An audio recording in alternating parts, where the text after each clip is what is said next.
선생님들과 함께 나눌 하나님의 말씀 제목은 주 앞에 무릎을 꿇자. 다 같이 시편 95편 6절 말씀인데요. 다시 한번 읽어보도록 하겠습니다. 오라 우리가 경배하고 절하며 우리를 만드신 분 주 앞에 무릎을 꿇자. 다시 한번요. 오라 우리가 경배하고 절하며 우리를 만드신 분 곧 주 앞에 무릎을 꿇자. 오늘 이 말씀을 우리가 좀 묵상을 해봤으면 좋겠어요. 우리가 과연 누구를 경배하고 누구 앞에 무릎을 꿇습니까? 여기서 이제 무릎은 항상 이제 니라고 하는 이 무릎이라는 단어 아시죠? 그리고 니를 하게 되면 이제 무릎을 꿇다라는 그런 단어가 됩니다. 무릎은요, 이 무릎을 한번 생각해 보세요. 무릎은요, 뭐 고개가 이렇게 뭐 좌우로 젖히고 상하로도 젖히는 그런 자유로운 게 아니고 한 방향으로만 꺾입니다. 그렇죠? 뒤로만 접히게 돼 있어요. 태어난 지체죠. 그래서 자동적으로 무릎을 굽히게 되면 무릎을 꿇는 자세가 됩니다. 그래서 무릎은 무엇인가에 꿇게 만들어진 것이라는 거죠. 엎드리는 것을 위해서 주신 지체, 이 기관이 바로 무릎입니다. 그래서 오늘 저는 이 무릎을 꿇는 것에 대한 그 어떠한 영적인 의미를 묵상해 보고자 하는데요. 무릎을 꿇는 것에는 5가지의 의미가 있는 것 같아요. 제가 그렇게 한번 정리를 해봤습니다. 첫 번째, 무릎은요, 권위 앞에서 나를 낮추는 겸손의 행위입니다. 그렇죠? 무릎을 꿇는다는 건 항상 권위 앞에서 무릎을 꿇는 거죠. 왕 앞에서 무릎을 꿇습니다. 종들이 주인에게 무릎을 꿇는 거죠. 또 두 번째로는 굴복을 의미하기도 합니다. 뭔가에 이제 항복하는 거예요. 그래서 굴복해야 할 대상 앞에서 무릎을 꿇는 것입니다. 세 번째로는 어떤 깊은 용서를 구할 때, 회개할 때, 제가 정말 잘못했습니다 하고 무릎을 꿇는 그런 이제 행위가 나타나죠. 그리고 네 번째로는 경배의 자세입니다. 우리가 하나님 앞에 오늘도 방금 본 것처럼 경배하고 절하며라고 얘기했잖아요. 뭔가를 정말 경배하기 위해서는 우리의 무릎을 꿇는 겁니다. 그리고 5번째는 간절한 기도. 기도할 때 우리는 무릎을 꿇는 것이고, 또한 어떠한 것을 간청해야 할 때, 제발 이것을 좀 해주십시오라고 영원하고 간청할 때 우리는 무릎을 꿇게 된다는 거예요. 이 5가지가 무릎을 꿇는 어떠한 것에 대한 의미가 됩니다. 그래서 구체적으로 이것을 하나하나 조목조목 한번 생각을 해볼게요. 첫 번째로 우리는 권위 앞에 나를 낮추는 겸손의 행위로서 무릎을 꿇는다는 것입니다.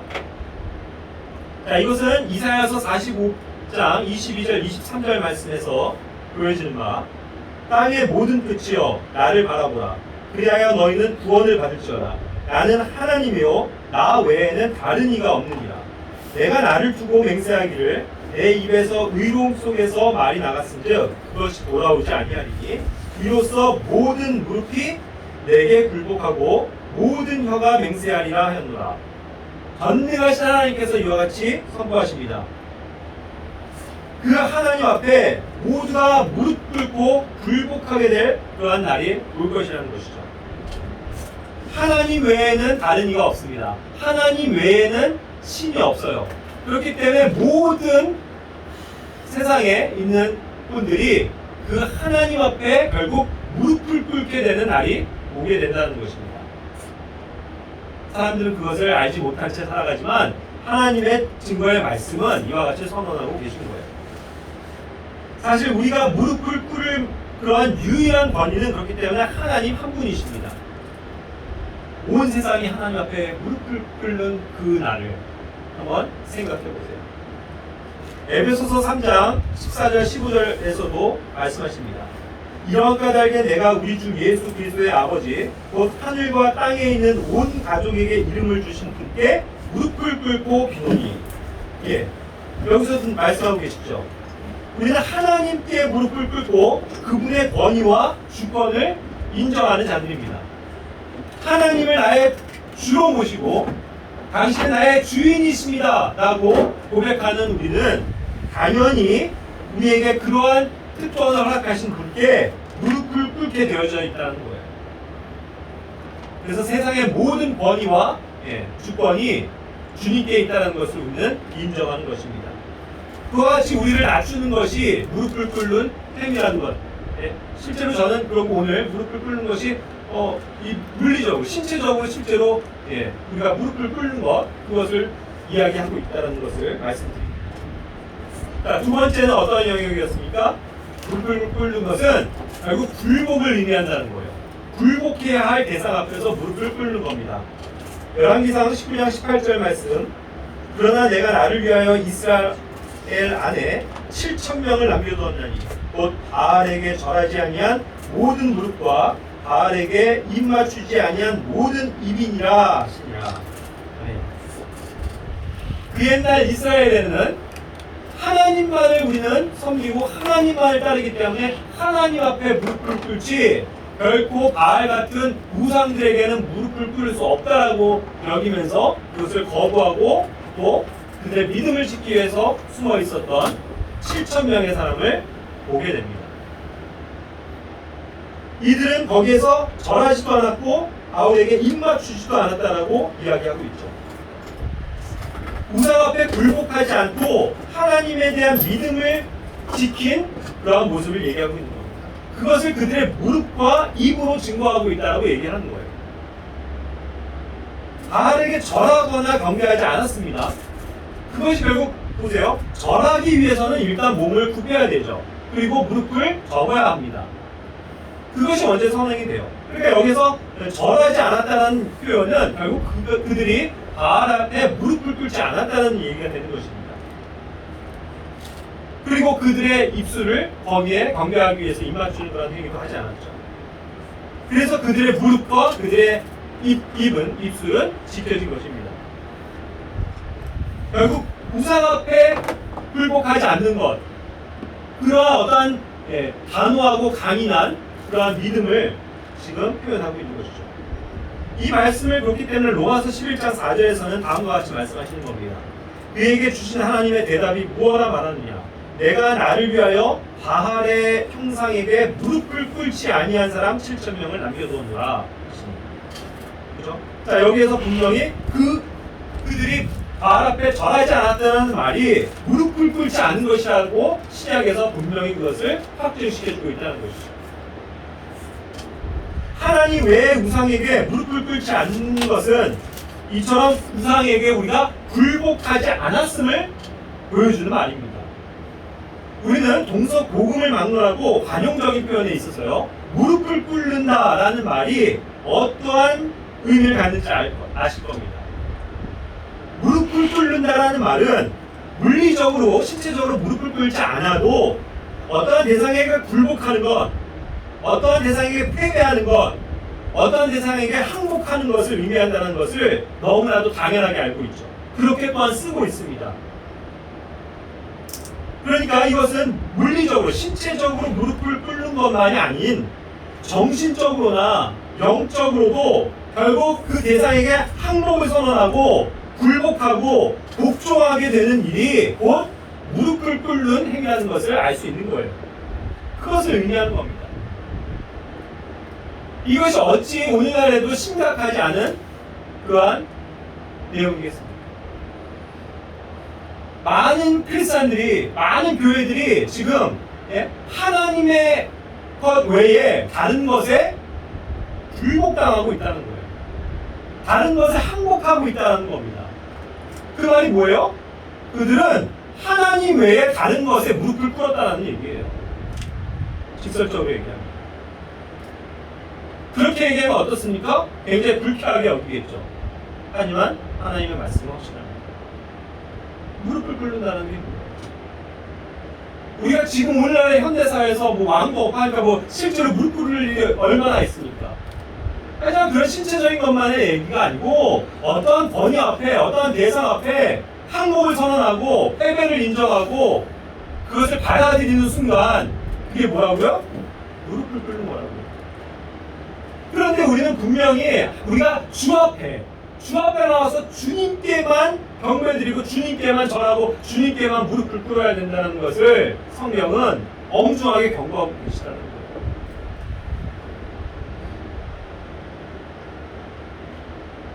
바알에게 무릎을 꿇지 않은 7,000명처럼 우상 앞에 굴복하지 않고 무릎 꿇지 않은 그런 또 다른 예들은 너무나도 많이 있습니다. 우리가 잘 아는 다니엘서 3장에 나오는 그 다니엘의 세 친구들 이야기 너무 잘 아시잖아요. 그들은 그 금영상에게 우상에게 경배하지 않았습니다. 그 우상 앞에 절하지 않았어요. 무릎을 꿇지 않았습니다. 예? 허리를 숙이지도 않았어요. 고개를 꾹뻑해가지고 목례를 해가지도 않았다는 말입니다. 예?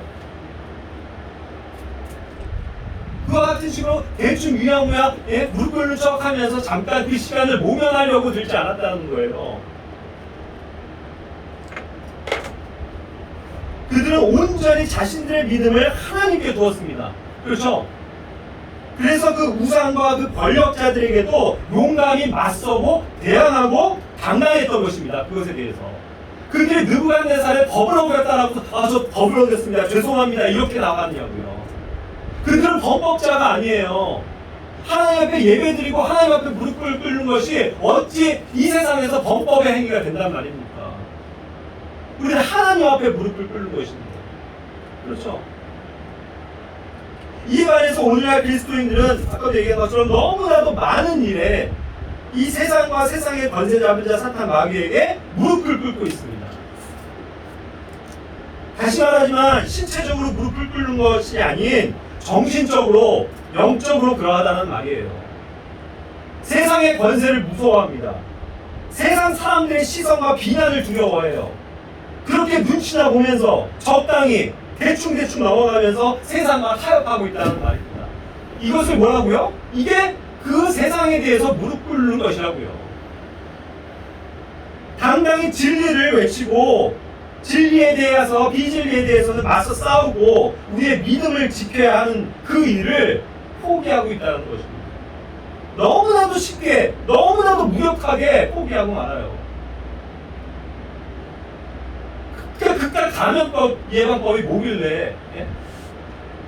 그 질병본부청이 과연 무슨 권위길래 예? 너네 예배 드리지 말라고 하면 그거에서 순응하고 네 알겠습니다 하고 예? 예배 드리지 않냐고.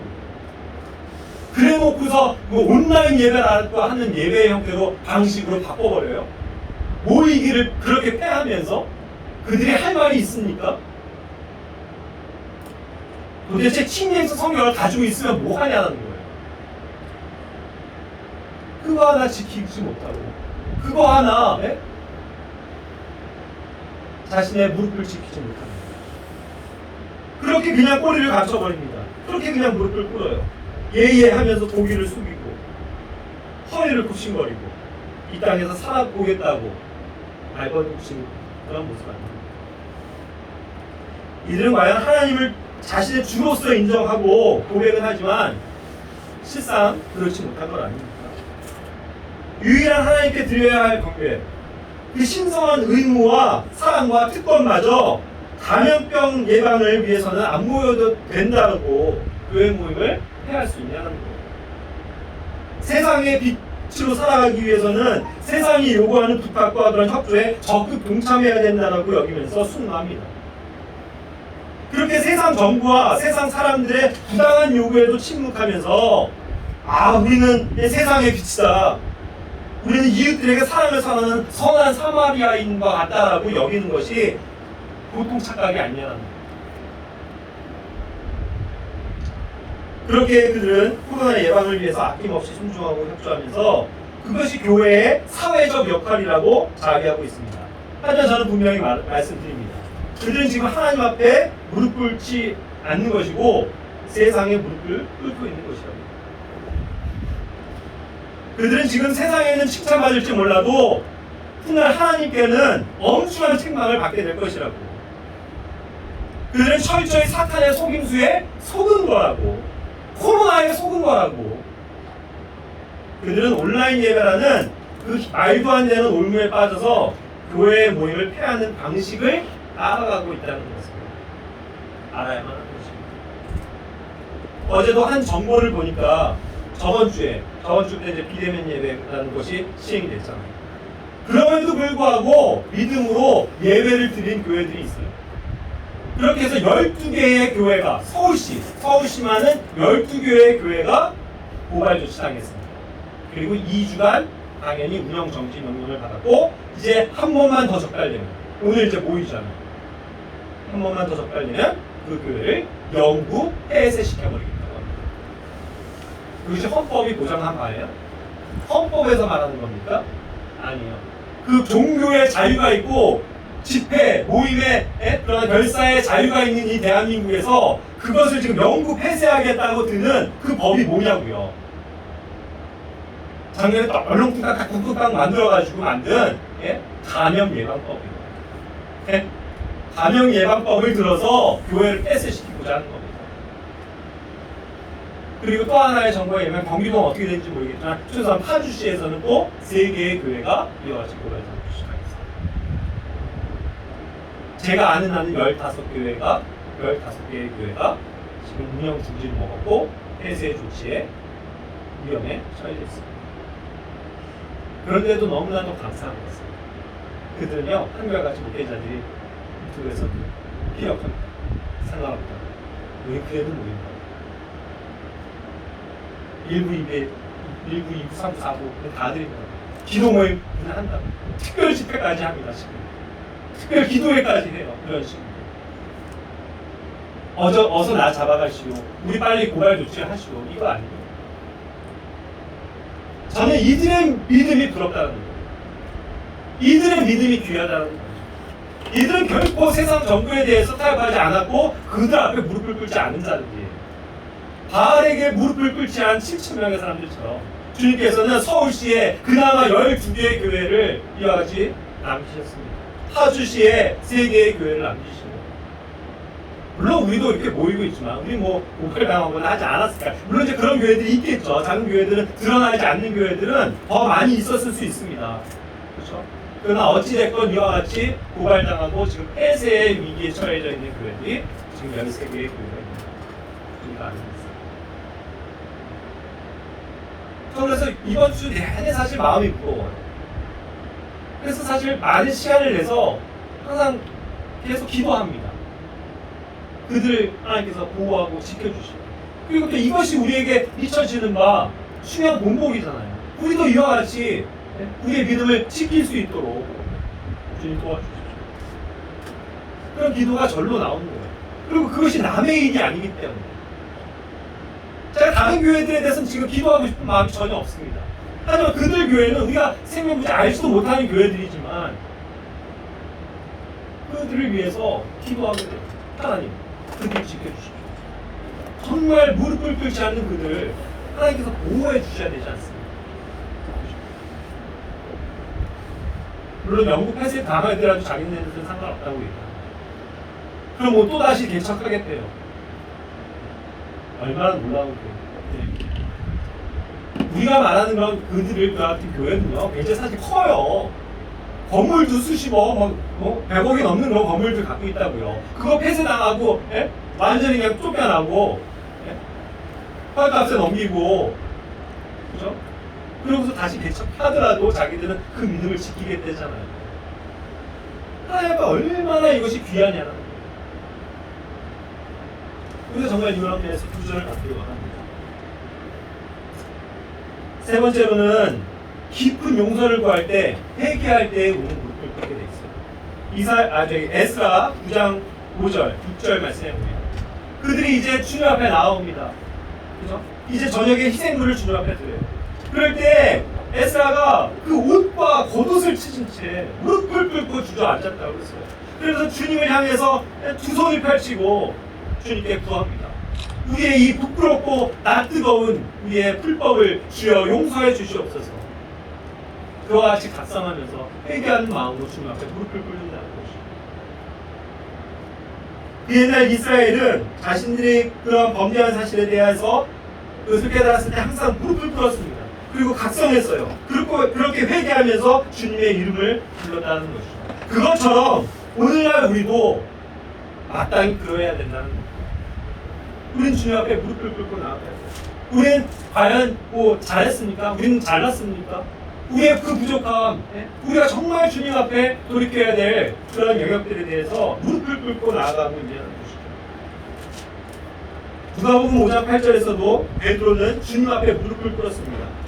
베드로가 처음으로 예수님을 선생에서 주가 인정하는 그 시점에요.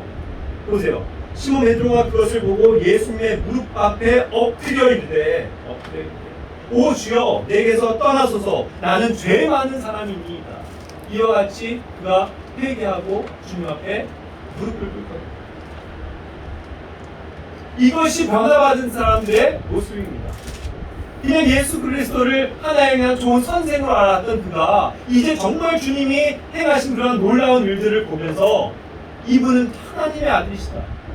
이분이 바로 우리의 구원자가 되신다는 것을 믿고 인정하면서 그는 바로 주님 앞에 무릎을 꿇었다는 거예요.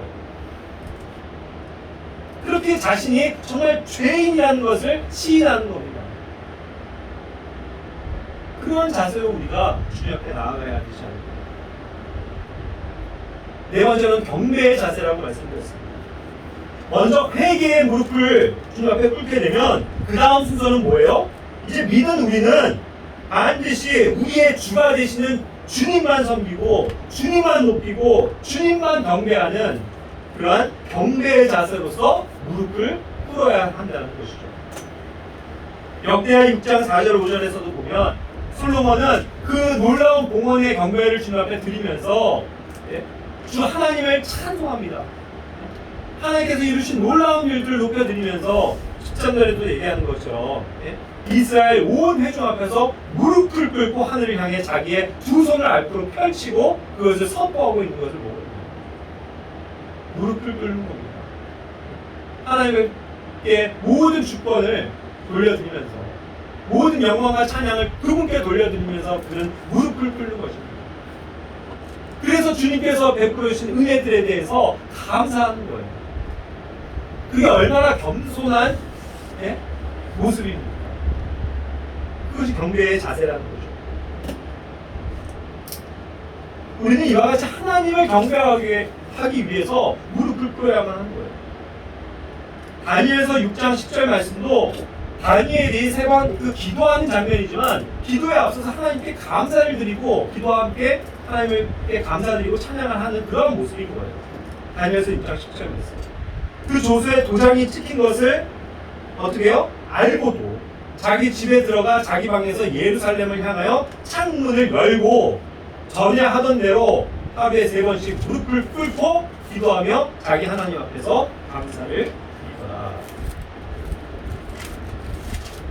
주님 앞에 나아가기 위해서 3번을 무릎 꿇습니다. 매일 하루에. 그것도 어디를 향해서요? 바로 하나님이 계신 곳 예루살렘을 향해서 그는 창문을 열어 제꼈다는 거예요. 왜요? 거기에 막힘이 있어서는 안 되기 때문이죠. 창문이 가려서는 안 됩니다. 창문을 활짝 열고 그곳을 향해서 하나님이 계시다고 하는 그 예루살렘을 향해서 창문을 활짝 열었습니다. 그렇게 하고서 무릎을 꿇고 하나님께 경배하고 감사를 드리고 기도를 드리는 거예요. 큰 소리로. 그러니 창문을 열고 사람들 다 지나가는데 당연히 그것이 발각이 안 됩니까? 어차피 그걸 모함을 하려고 그거를 벌었던 그런 사람들이 지켜보고 있었을 겁니다. 그래서 그는 왕의 명령이 확실하다는 걸 알면서도 나는 그것에 굴복할 수 없어. 나는 하나님께 드리는 경배, 감사, 기도를 하지 않을 수 없어.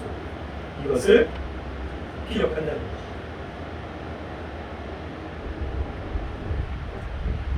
오늘날 이슬람 교도들의 삶을 한번 보시면 이슬람 교도들 한국에도 굉장히 많습니다. 그들도요 목숨을 걸고 하는 게 있어요. 목숨 걸고 하는 거. 코로나하고는 뭐가 상관없어요. 그들은 진짜 뭐예요? 그들도 역시 하루에 3번씩 알라에게 무릎을 꿇고 경배합니다. 저랑 그럼요. 모든 남자들 그들의 신, 가짜 신, 있지도 않은 신, 그리고 그 너머에 실제로 자리 잡고 있는 사탄 마귀에게 그들은 열심히 무릎을 꿇고 경배하고 있다는 거예요. 그들 앞에, 그 앞에 기도하고 있는 겁니다. 코로나 두려워하지 않아요. 많이들 혹시 관심 있으면 보세요. 335, 56 모여서 합니다. 또 모이지 말라는 거예요. 심지어 마스크도 벗고 해요. 참으로 그런 모습을 볼 때 우리는 창피하고 부끄럽지 않습니까? 그들은 그렇게도 알라 신을 위해서 목숨을 걸 겁니다. 그렇다면 우리의 신 하나님은 과연 알라보다도 못한 그런 존재입니까? 우리의 신앙심은 그 이슬람 교도들보다 못하냐라는 거예요. 참으로 우리는 이것에 대해서 정말 반성해야만 합니다.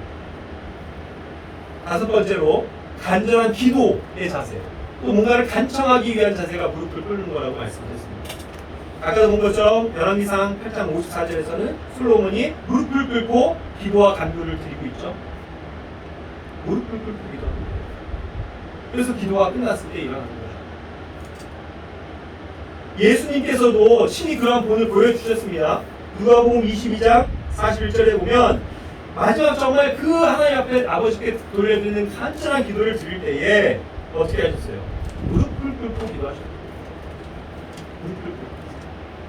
그 딱딱한 땅, 차가운 땅 바닥에서 무릎을 꿇고 하나님 앞에 눈물로써 울며 피와 땀을 쏟아 부으시면서 그렇게 기도하지 않았습니다. 이처럼 기도의 가장 경건한 자세는 바로 무릎을 꿇고 기도하는 것입니다. 가장 겸손한 기도의 자세는 항상 무릎을 꿇는 겁니다. 자, 이것은 물리적인 겁니다. 신체적인 거라고 말씀드렸어요. 우리가 이렇게 그냥 편하게 소파에 앉아갖고 기도하는 것이 아니라 실제로 무릎을 꿇고 하는 기도가 어떤 하나님을 간절하게 찾는 데 있어서 굉장히 적합한 자세라는 걸 말씀드립니다. 사도행전 9장 40절 말씀에서 봅시다. 베드로도 역시 그 죽은 다비다를 살리기 위해서 기도할 때, 간절히 기도할 때 무릎을 꿇고 기도하고 있는 장면을 봐요.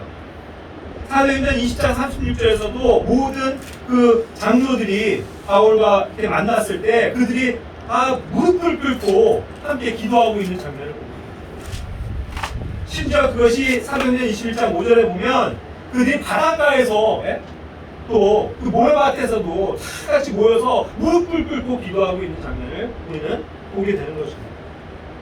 무릎을 꿇는 것. 기도하기 위해서 무릎을 꿇는 것. 저도 가끔은요, 원래 이제 혼자서 저희 그 다락방에 올라가서 무릎을 꿇고 기도하곤 합니다. 참 유익이 많아요. 제가 느끼지만. 그리고 기도가 더 간절해집니다. 그리고 마음이 어떻게 되는지 아세요? 실제로 겸손하게 돼요. 또 집중하게 됩니다. 무릎을 꿇을 자세에. 왜냐하면 무릎이 오래 갈수록 물론 배기긴 하는데 그렇기 때문에 어쨌든 그냥 더 이렇게 아주 뭐랄까 시각적으로 기도를 하게 되는 그런 걸 느끼게 돼요. 집중하게 된다는 거죠. 그래서 앞으로도 저는 그거를 이제 실천을 하고자 기도하고 있습니다. 앞으로 더 자주, 아니 매일 내가 그런 공간도 있고 무릎을 꿇고 주님 하나님께 기도하세요. 무릎을 꿇고 그걸 원하고 있어요. 우리 실천할 수 있는 것들을 한번 해보면 좋겠습니다. 저도 사실 마음은 참 그러한데 그동안 못했는데 교회에서도요 우리가 기도 모일 때 함께 무릎을 꿇고 기도하면 어떨까요? 그 소파에 앉아서 그리고 이제 우리 여기 책상도 있으니까 책상에 이렇게 기대고 그러다가 보면 이렇게 엎어 하나 앉았어요. 다리 꽂고 앉았어요. 그렇게 기도하지 않습니다. 자세 면에서도요. 우리가 그것을 보시면 무릎을 꿇고 기도한다면 정말로 유익이 많습니다. 얼마 전에도 노아가 그 어떤 선교회 청년 집회에 갔었는데 그들이 이제 기도 시간에 이 되자 편한 의자에 앉아 있다가 다들 무릎을 내려와서 무릎을 꿇고 간절히 기도하는 모습을 보면서 굉장히 감명과 도전을 받았다고 와서 얘기를 하더라고요. 그런 거죠. 그렇다면 한번 그렇게 기도해보라는 거예요. 감명받고 도전받고 저거 참 좋던데? 말만 하지 마시고 실제로 여러분들의 기도의 삶 속에서 무릎을 꿇어보세요. 무릎을 꿇었을 때 어떠한 반응과 효과가 있는지 중요합니다. 그런 것들을 우리가 정말 경험하면서 간절히 주님 앞에 나아가기를 원합니다. 또한 간절히 요청해야 하는 상황, 또 뭔가를 빌어서라도 구해야 하는 그런 다급한 상황에서는 사람들은 자동적으로 무릎을 꿇게 되어 있다는 거예요. 그렇죠? 정말 그것이 간절하다면 무릎을 꿇고라도 애원하는 거라는 거죠. 어떤 사람이 특이한 병에 걸렸다고 쳐봅시다. 어떤 의사가 처방법을 알고 있고 약을 가지고 있다고 쳐봐요. 그럼 그 사람 앞에 가서 어떻게 해요? 애원을 하겠죠. 어떻게 해요? 무릎 꿇고라도 애원할 겁니다. 바지를 붙잡고 제발 좀 저 좀 살려주십시오. 저에게 그거 좀 치료해 주십시오. 저에게 그거 좀 처방해 주십시오. 도와달라고 외칠 건 아닙니까? 아마 대통령이라도 그래요. 그렇죠? 대통령이라도 무릎을 꿇어야 된다고요. 그 자리에서. 그것만이 방법이라고 하잖아요. 살려달라고 애원해야 되지 않을까요? 재벌 회장이라도 그 앞에서 무릎을 꿇어야 돼요. 자존심 이따위 필요 없습니다. 네? 치는 생각할 거 아니라고요. 무릎을 꿇어야 돼요. 그렇죠? 그래야 얻을 수 있다면. 그와 같은 식으로 생각한다면 우리가 정말 간절하게 주님 앞에 무릎을 꿇고 주님 앞에 애원해야 될 것들이 얼마나 많습니까? 주여 제발 이것을 주시옵소서. 주여 저에게 이것을 낫게 하여 주시옵소서. 주님 제가 이것을 이길 수 있도록 도와주십시오. 그렇게 무릎을 꿇는 거예요. 마태복음 17장 14절에서 그와 같이 다급하고 정말 간절하고 그들의 병이 낫기 위해서 정말 목숨을 걸어야 하는 그들은 주님 앞에 한결같이 와서 뭐 했다고요? 무릎을 꿇었다고요. 그분께 와서 그분께 무릎을 꿇으며 이르되 주여 내 아들에게 긍휼을 베푸소서. 긍휼을 베풀어 주십시오. 주님의 긍휼을 구할 때 무릎을 꿇을 수밖에 없다는 거죠. 마가복음 1장 40절입니다. 한 나병 환자가 나왔어요. 그분께 간청하며 그분께 무릎을 꿇고 그분께 이르되 주여 주께서 원하시면 나를 청결하게 하실 수 있나이다. 저를 낫게 하여 주시옵소서. 마가복음 10장 17절입니다. 어떠한 사람이 달려왔어요. 다급하게 왔습니다. 그분께 무릎을 꿇었다고 그랬어요. 그러면서 말합니다. 선한 선생님이요, 내가 무엇을 하여야 영원한 생명을 상속받으리까? 제가 어떻게 해야 구원받을 수 있겠습니까? 무릎을 꿇었다는 거죠. 그것이 정말로 간절한 사람들에게는 가장 낮은 자세가 뭐예요? 무릎을 꿇는 일이에요. 이처럼 우리는 모든 일에 믿음을 가지고 간절히 또 절실하게 주님 앞에 나아가서 무릎 꿇고 기도해야만 합니다. 아까도 무릎을 꿇는 것이 굴복과 항복을 표현하는 것이라고 했는데 제발 모든 일에 주님께 항복합시다. 네? 주님께 항복하는 거예요. 무릎을 꿇는 거예요. 주님께 굴복하고 복종하며 기도합시다. 주님만이 생명이요, 주님만이 해답이요, 주님만이 주인이심을 고백하면서 주님 앞에 무릎을 꿇자는 겁니다. 그게 주님을 영화롭게 하는 것이고 그게 주님을 경배하는 행위라고요. 그렇죠? 이 세상 사람들에게, 이 세상 정부와 이 세상 주권자들에게 우리가 무릎을 꿇는 게 아니에요. 이제 마지막 세대에 살고 있는 우리는 더욱더 무릎 꿇고 사는 그리스도인들이 되어야만 할 줄로 믿습니다. 우리의 주인 되시고 우리의 창조주 되신 주님, 그분 앞에 무릎을 꿇기를 원해요. 오직 주님께만 무릎 꿇을 수 있어야 사실 진정한 성도이고 그리스도인인 것입니다. 세상에 굴복당하지 맙시다. 마귀에게 속거나 마귀에게 지면 안 되겠습니다. 사탄과 이 세상에 무릎을 꿇지 않기를 원합니다. 마지막으로 세상에서 가장 멋진 성도의 모습을 한 장면 보겠습니다. 이것은 스데반의 최후의 장면이거든요. 다 같이 한번 읽어볼까요? 사도행전 7장 60절. 무릎을 꿇고 큰 소리로 부르짖어 이르되 주여 이 죄를 저주의 책임으로 돌리지 마옵소서 하더라. 이 말을 하고 그가 잠자니라. 뭐예요? 그가 돌에 맞아서 막 처참하게 지금 막 피 흘리고 고통스러워하면서 죽기 전에 그는 어떠한 모습을 취하고 있습니까? 예? 보통 돌 날라고 하면 반사적으로도요 어떻게 돼요? 사람들은 이렇게 아마 하면서 막 몸을 이리저리 피하고 그랬을지 모르겠어요. 그죠?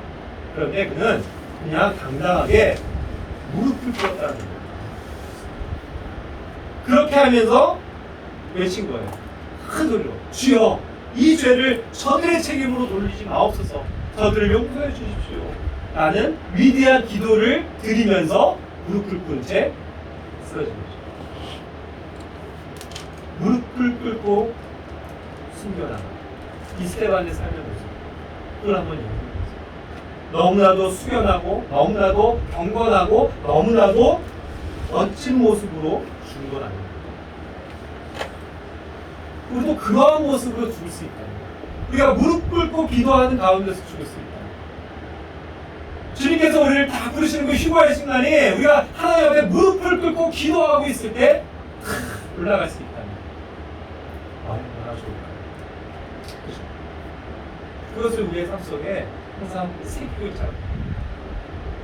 무릎 꿇고 사는 사람, 무릎으로 사는 사람, 무릎으로 꿇고 하나님 앞에 기어가는 삶이 될지라도 그것이 주님 안에서 당당한 삶이고 하나님께서 기뻐하시는 그런 영광된 삶이라는 것. 이것을 우리 모두가 다 기억하시고 주님 앞에 무릎 꿇는 우리 성도들이 되었으면 좋겠습니다. 기도하고 하시고